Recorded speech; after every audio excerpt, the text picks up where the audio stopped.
Oke, assalamualaikum warahmatullahi wabarakatuh. Nah, di sini kita akan membuat video penjelasan lagi untuk paket tracer jaringan komputer 3.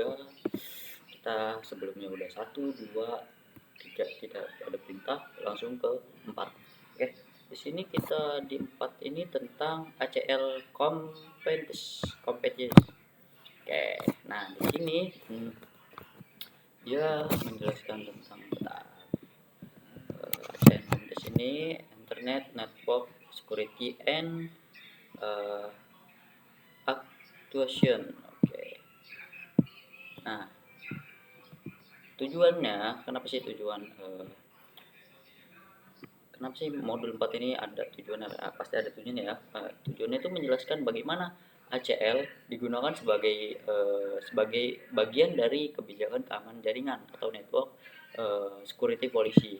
Nah, ini ada tujuan dan topik beberapa ya. Yang pertama di sini ada push post of ACLS. Nah, di sini dia menjelaskan bagaimana menyaring filter lalu lintas data. Nah, yang kedua ini ada wielded mix in ACLS. Nah, di sini menjelaskan bagaimana ACL menggunakan wielded mix. Nah, terus yang keempat, yang ketiga, di sini ada guidance for ACL creation. Nah, di sini dia menjelaskan cara membuat ACL. Nah, yang terakhir di sini atau yang keempat, tips of IPv4 ACL. Nah, di sini dia membandingkan ACL IP4 dan tipe standar IP4 dan tipe standar dan extend. Nah, oke. Kita masuk ke topik pertama di sini 4.1 ya. Dia menjelaskan tentang purpose of ACL. Nah, atau biasa diartikan itu tujuan dan fungsi ACL. Nah, apa itu what is an ACL? Nah, apa itu ACL? ACL adalah access control list, adalah seringkali gimana ya? Adalah serangkaian perintah Cisco ISO yang digunakan untuk menyaring paket data berdasarkan informasi yang ditemukan di dalam header paket. Nah, secara bawaan atau default, router tidak memiliki ACL yang dikonfigurasi. Ketika ACL diterapkan pada satu antarmuka atau interface, router akan menjelaskan tugas tambahan, yaitu mengevaluasi untuk menentukan apakah paket tersebut dapat diteruskan atau harus dibuang. Nah, di sini juga ada karakteristiknya kan. Nah, ini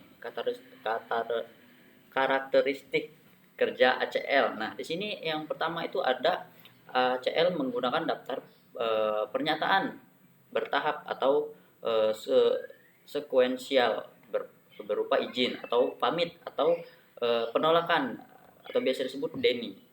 Nah, yang dikenal sebagai ACL ini sebagai ACL atau ACS atau Access Control and Trace. Nah, yang kedua di sini ketika lalu lintas jaringan melewati antarmuka yang dikonfigurasi dengan ACL, router membandingkan informasi di dalam squad order untuk menentukan apakah paket cocok atau match dengan salah satu ACE. Proses ini disebut sebagai paket filtering atau penyaring paket. Oke, di sini juga ada tugas utama.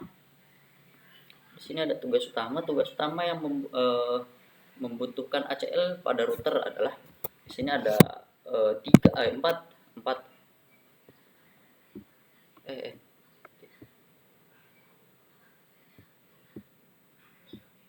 tugas. Oh ya. Nah, di sini membatasi lalu lintas jaringan untuk meningkatkan performa jaringan, menyediakan kontrol alur lalu lintas, menyediakan tingkat keamanan dasar untuk akses jaringan, menyaring lalu lintas berdasarkan jenis lalu lintas, menyaring host untuk mengizinkan untuk menolak akses ke layanan jaringan. Dan yang terakhir ini memberikan prioritas pada kelas lalu lintas jaringan tertentu.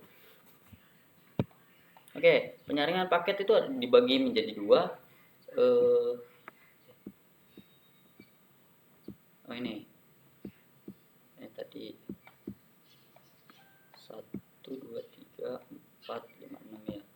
Nah, penyaringan paket itu dibagi menjadi dua. Yang pertama, penyaringan paket mengontrol akses ke jaringan dengan cara menganalisis paket yang masuk atau incoming dan keluar atau outgoing, lalu meneruskan forwarding atau membuangnya discarding berdasarkan kriteria yang telah ditentukan. Nah, yang kedua ini menyaring paket terjadi pada layer 3 atau network dan layer 4 atau transport pada model iOS. Oke, di sini ada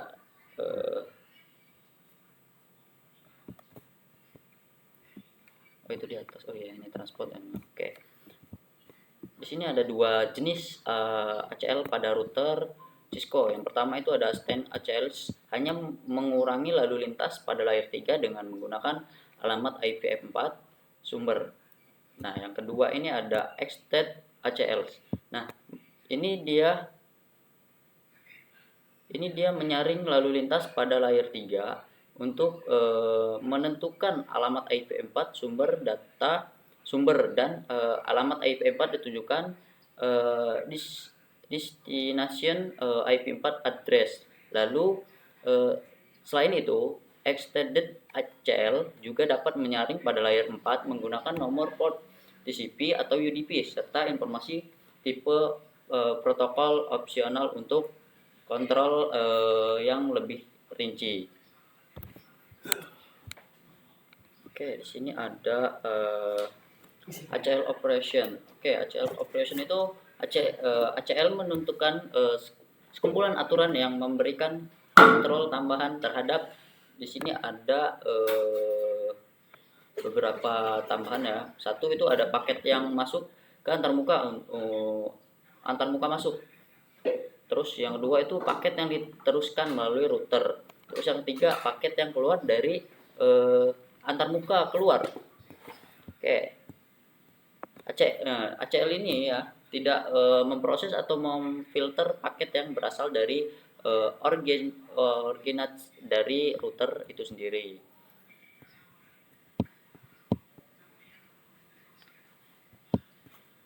Oke, di sini ada langkah-langkah operasional in both standar IPv4 ACL. Pertama itu router mengekstrak alamat IPv4 sumber dari header paket. Yang kedua, router melalui evaluasi dari baris teratas ACL dan membandingkan alamat IPv4 sumber ke setiap ACE secara berurutan. Yang ketiga, di sini ada ketika ditemukan kecocokan atau match, router langsung menjalankan instruksi baik parmit atau deny, dan sisa ACE di bawahnya tidak akan dianalisis lagi. Nah, di sini ada yang keempat atau yang terakhir, jika alamat IP sumber tidak cocok dengan ACE maupun yang ada di ACL, paket akan dibuang karena terdapat aturan implicit deny yang secara otomatis diterapkan pada seluruh ACL. Oke, kita masuk ke poin yang kedua. Part 2 ya. Part 2 ini dia membahas Wildred Max in ACL atau di sini langsung juga. Nah, di sini kita dikasih Wildmax overview atau biasa diartiinnya itu gambaran umum Wildred Max. Oke, di sini Wildmax itu mirip dengan submax karena menggunakan proses ending yang mengidentifikasi bit mana dalam alamat IPv4 yang harus dicocokkan. Nah, ada beberapa perbedaannya, yang antara itu di sini with match dan loss only atau in binary. Pada segmen match biner 1 berarti cocok match, dan biner 0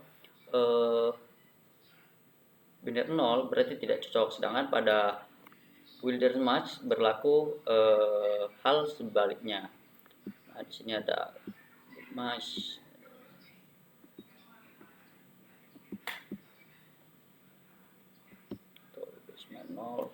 nilai bit yang harus sesuai pada alamat IP harus cocok.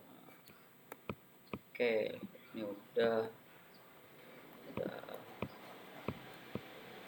Oke, nah sini kita masuk ke with match untuk mencocokkan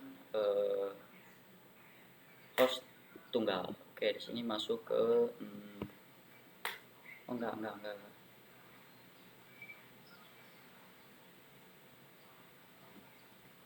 Akses ini masuk udah view.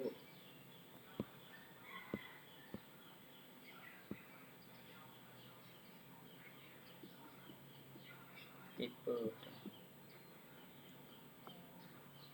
Nah, kita di sini langsung masuk ke with card match calculation atau terjemahannya cara menghitung with card match. Di sini ada beberapa ini ya, metode jalankan pintas atau scrut untuk menghitung with match adalah dengan mengurangi 255 dengan nilai sub match. Oke, contoh di sini ada jaringan /24 ya. Ini jaringan mengizinkan subnet 192.168.3.0/24 network. Nah, subnet masknya ini 255.255.255.0. Nah, di sini 255.255.255.255 ini kita kurangkan dengan gimana ya? Kita kurangkan dengan IP yang tadi, yaitu 255.255.255.0. Nah, di situ dia akan menghasilkan, kenapa ini?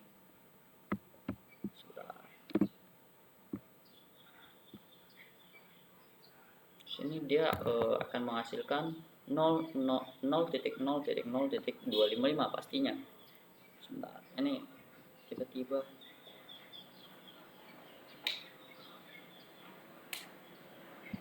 nah ini kita tadi di mana? Ngapain bahasa Indonesia? Oke, kita mana tadi? Ini 4 ini udah. Nah, ini dia ya. Bukan. Nah, ini. Jadi dia tuh 0025. Oke. Sini ada contoh kedua juga. Type match-nya 28 ya.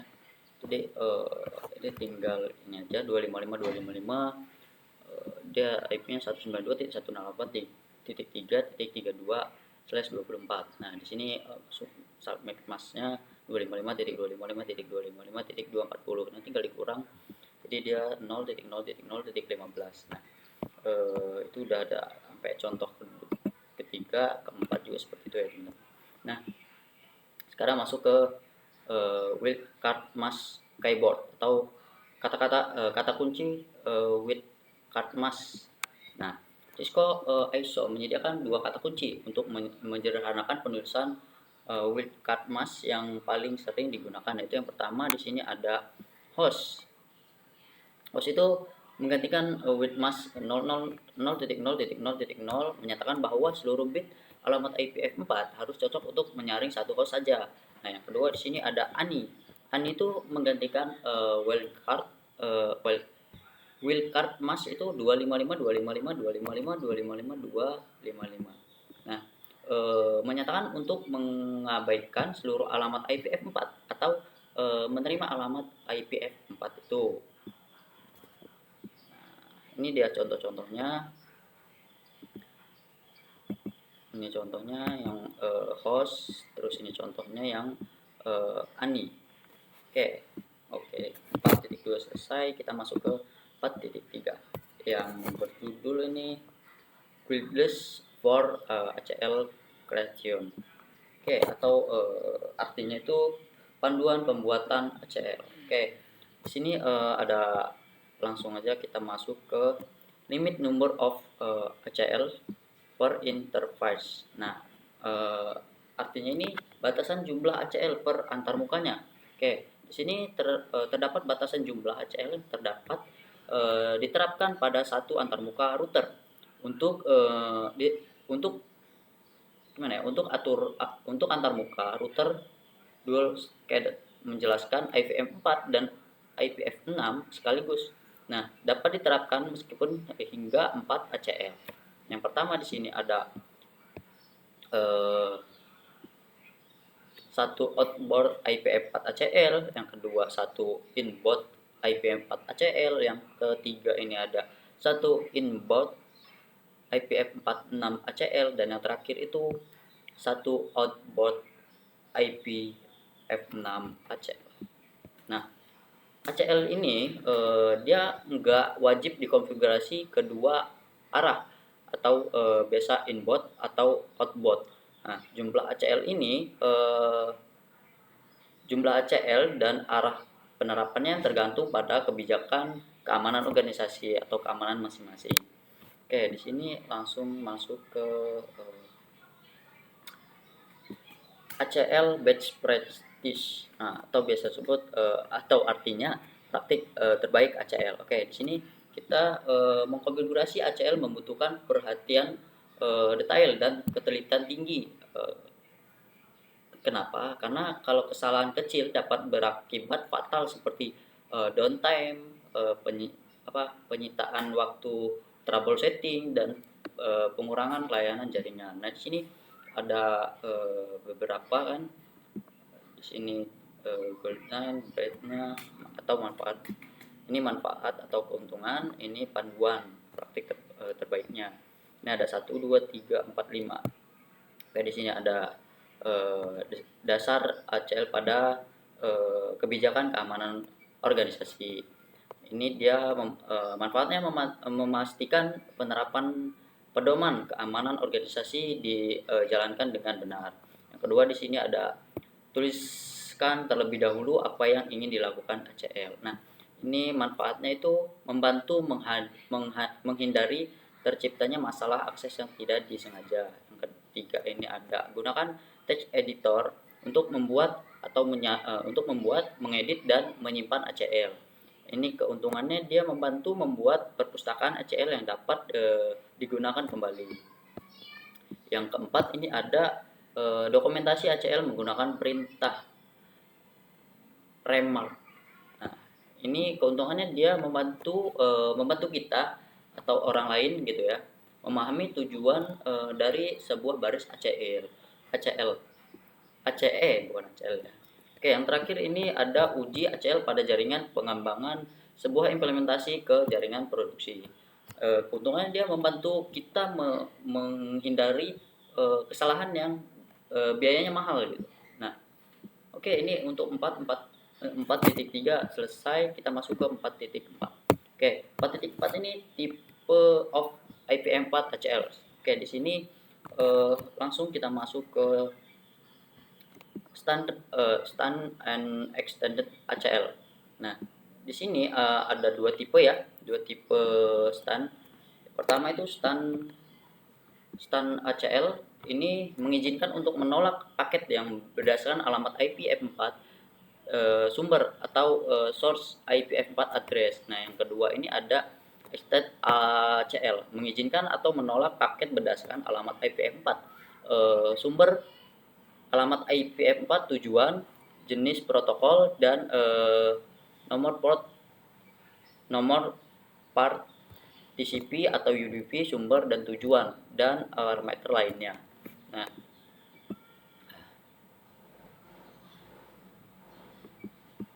ini contohnya yang stand, dan ini contoh yang extended. Oke, kita masuk ke number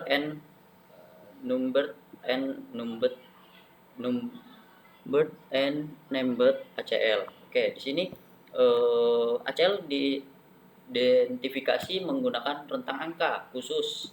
Yang pertama itu ada stand ACL tadi menggunakan rentang angka itu 1 sampai 99 atau 130 sampai 1300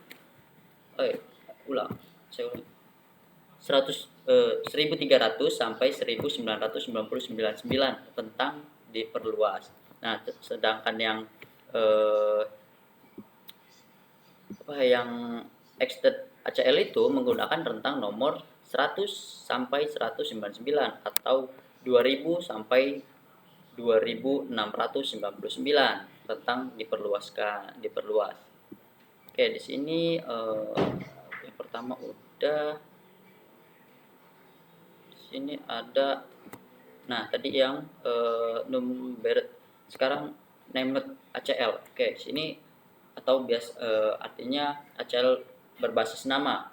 Tadi berbasis angka, sekarang berbasis nama. Oke, di sini ada dua juga ya. Yang pertama di sini ada metode yang paling direkomendasikan atau disesuaikan saat disukai saat mengkonfigurasi ACL.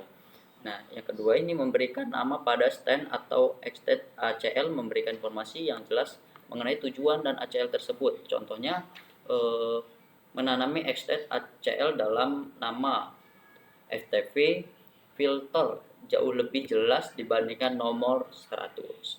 Yang terakhir itu dibuat menggunakan perintah konfigurasi global. Contohnya itu IP access list. Nah, ini IP access list tuh stand filter. Ini beda tuh. Ini contohnya.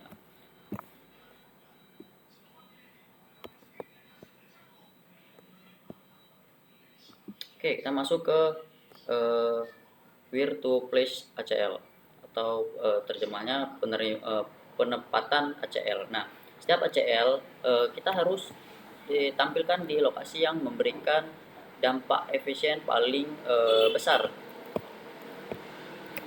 Nah, di sini ada extended ACL itu harus diletakkan sedekat mungkin dengan sumber lalu lintas yang ingin disaring gitu.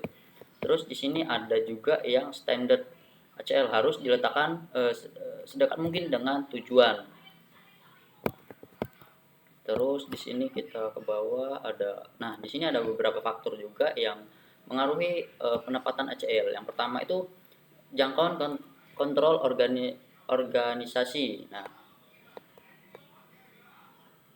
ini penempatan ACL tergantung pada apakah organisasi memiliki kendali atau jaringan sumber dan jaringan tujuan. Nah, yang kedua ini dia ada tiga kan ini. Yang kedua ini bandwidth jaringan atau bandwidth of the network involved. Nah, ini menyaring lalu lintas yang tidak diinginkan di sumber yang akan mencegah transisi data yang membuang-buang gitu. Nah, terus yang terakhir ini yang ketiga memudahkan konfigurasi. Ini mengimplementasi standar ACL di tujuan mungkin lebih mudah, tetapi lalu lintas data akan menggunakan secara sia-sia sepanjang jalur pengiriman. Menggunakan extended ACL ini setiap router asal akan menghemat, tetapi membutuhkan pembuatan extended ACL di banyak router gitu. Oke, kita masuk ke stand ACL. Ini nggak usah lah. Oh, itu beres. Ini tinggal modul quiznya. Ada 2. Oke, modul 4 selesai. Kurang lebihnya saya mohon maaf. Saya akhiri. Assalamualaikum warahmatullahi wabarakatuh.